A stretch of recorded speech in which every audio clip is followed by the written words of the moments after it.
jeg skal bevise et af Pythagoras beviser, og inden da skal jeg lige forklare den hjælpesætning, som bliver brugt undervejs. Det handler om parallellogrammer, og den siger, at et parallelogram, som har den samme højde og grundlinje som en rektangel, som også har den samme højde og grundlinje, har det samme areal. Det kan vi for eksempel se, hvis man nu tegner en trekant. Vi har nu tegnet to trekanter, en i rektanglet og en i parallellogrammer, og vi kan se, at de er fuldstændig ens, så det vil egentlig bare svare til, at den her rektangel er det samme, fordi man egentlig bare kan skære en trekant ud og så sætte den om på den anden side, hvorefter man har et parallelogram. Så det vil sige, at arealet af de to firkanter er det samme, og derved har jeg vist, derved har jeg forklaret, at et parallelogram, som har den samme højde og grundlinje som et rektangel, har det samme areal. Så går vi i gang med Pythagoras bevis.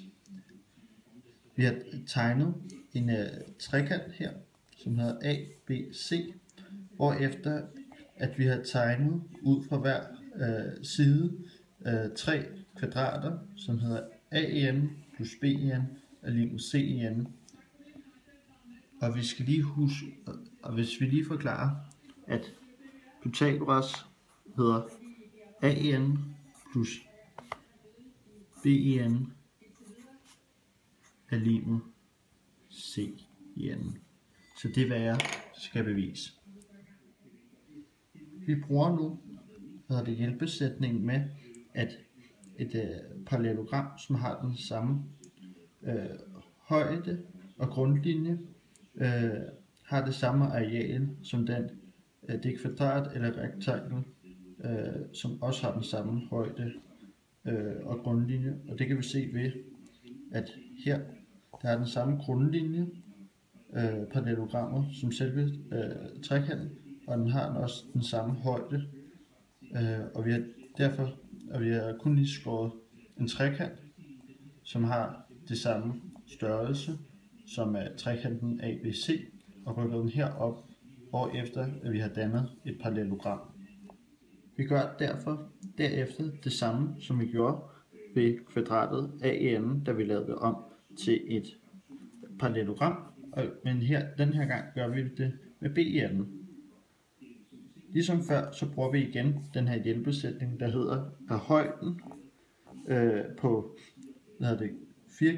kvadratet eller rektanglen er den samme som parallellogrammet, og grundlinjen er det samme for parallellogrammet som selve kvadratet eller rektanglen, som vi startede med, som vi kan se her. Så derfor har vi lavet BN om til det blå parallelogram her. Vi har herefter en figur, som er lavet af de to parallellogrammer. Den rykker vi så ned her, hvor spidsen stikker op. Vi har nu rykket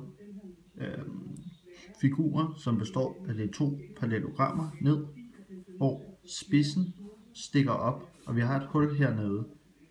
Vi kan se, at spidsen, der stikker op, svarer til trekanten ABC,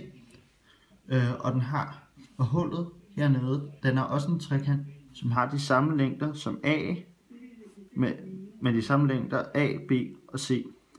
Vi kan derefter rykke trekanten her, eller vi kan skære trekanten her af og putte den herned.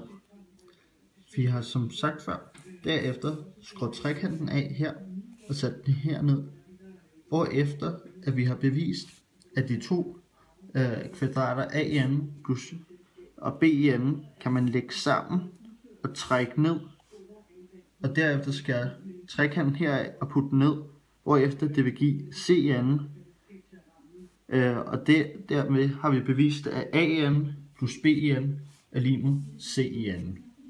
Det var alt.